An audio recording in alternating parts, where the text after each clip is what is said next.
Alors, il existe différents types de masques. Il y a des masques qui sont destinés aux professionnels de santé et qui n'ont pas particulièrement d'utilité dans le grand public, comme par exemple les masques qu'on appelle N95 ou FFP2, qui sont des masques avec lesquels on ne peut quasiment pas respirer, ou des masques chirurgicaux que normalement les chirurgiens mettent au bloc opératoire pour ne pas infecter le patient qu'ils sont en train d'opérer. Et puis il y a les masques en tissu qu'on appelle les masques grand public qui eux sont lavables un certain nombre de fois, entre 10 et 30 fois selon la matière, et qui peuvent être réutilisés.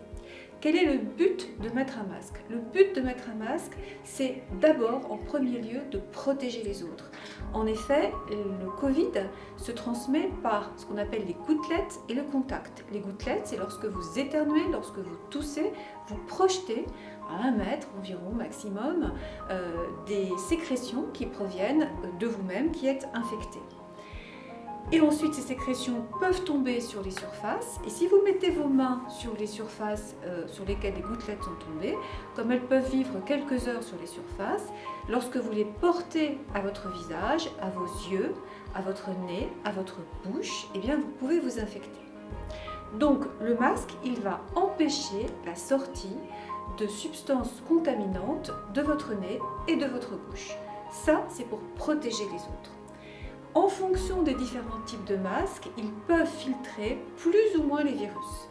Mais ce que l'on sait, c'est que si 2 personnes portent un masque, aucune des 2 n'excrète de gouttelettes, ne risque donc également d'infecter les surfaces et d'avoir des infections par le contact, et bien dans ce cas-là, il n'y a pratiquement aucun risque de contamination. Mais comme la filtration n'est pas complète, il faut quand même garder les social distances, se mettre à distance des autres personnes, même si on porte un masque. Et il faut très souvent se nettoyer les mains parce qu'on ne sait jamais sur quelle surface on a posé ses mains. On recommande de se laver les mains toutes les heures.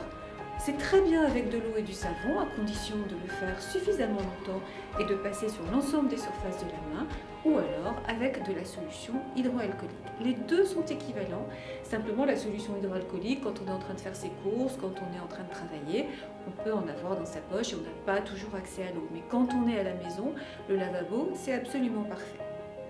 Alors, si je regarde maintenant ces différents types de masques, les masques en tissu, en fonction de la matière, ils vont filtrer plus ou moins. Les masques qui sont en polypropylène, qui sont un peu plus, disons, qui ont des mailles un peu plus serrées, vont évidemment filtrer un peu plus que les autres masques.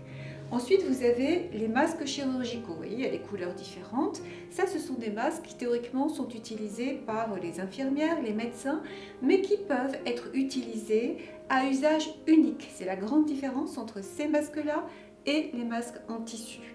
Donc ceux-là peuvent être utilisés parce qu'ils ne font pas trop mal au visage, ils ne font pas trop mal au nez.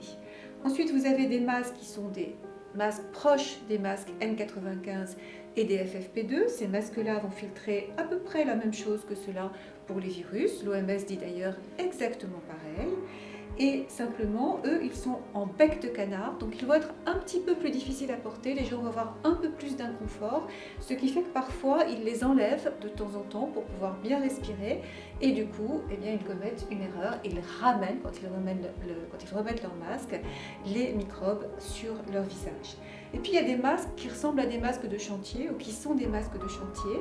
Ces masques-là sont théoriquement faits pour les poussières, sont théoriquement faits pour éventuellement les pollens, et ils ne filtrent pas particulièrement les virus. Donc ils sont plutôt à déconseiller, d'autant qu'ils sont rigides et qu'ils font très mal et qu'on ne peut pas les utiliser tout le temps. Alors, nous vous avons déjà montré comment utiliser les masques en tissu, comment les relaver. Nous allons vous montrer maintenant comment utiliser le masque chirurgical. Alors, je rappelle que ce masque chirurgical est à usage unique une fois qu'on l'a utilisé ou alors qu'on a commis une erreur, parce que beaucoup d'erreurs peuvent être commises. Et bien là, on ne peut plus l'utiliser, il faut le jeter dans la poubelle et il ne faut plus s'en resservir. Ou alors on peut le mettre à l'intérieur également, si on n'a pas de poubelle, d'un sac plastique que l'on ferme bien hermétiquement. Alors, est-ce que tu peux nous montrer comment est-ce qu'on met un masque chirurgical? Avant, on peut servir mon masque, on peut laver la main avec savon et de l'eau, ou bien on peut servir un sanitizer. Donc, on peut désinfecter la main correctement. Donc, et puis, on peut attrape mon masque avec cordon et je peux placer bien derrière mes oreilles. Je place mon masque. Le métal qui trouve que je peux appuyer correctement et je mettre bien que mon menton. Et après, est-ce que tu peux toucher à ton masque? Oui, ma main est propre, donc je peux toucher correctement Et dans une heure? je n'ai besoin pas toucher mon masque à chaque fois parce que mon lame est capable d'avoir une infection. Et si tu veux boire avec ton masque? Oui, on est capable de boire, on a juste petit à cordon là, on fait comme ça, et on boit, et après on remet correctement par ce cordon. Est-ce que tu peux mettre ton masque sur ton menton? Non, nous ne sommes pas capables de mettre nos masques sur nos manteaux parce qu'avec 20 gouttes, nous sommes capables de risquer d'infecter les autres. Donc, nous avons besoin de mettre les correctement là. Jamais faire ça. On est d'accord.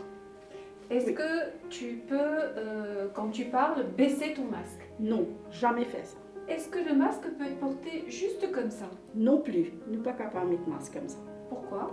À cause surtout d'une infection, nous sommes capables de toucher le nez et nous sommes capables en même temps respirer, nous sommes capables de gagner une infection.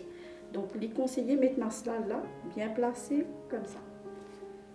Et si tu trouves que les élastiques sont trop longs, est-ce que tu peux faire des nœuds?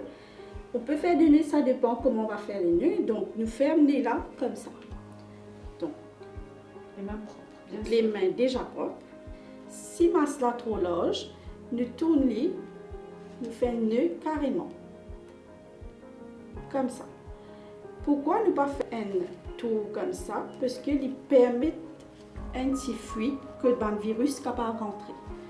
Donc, ce qui fait, le nœud nous fait aller comme ça, et à ce moment-là, les deux côtés pareil,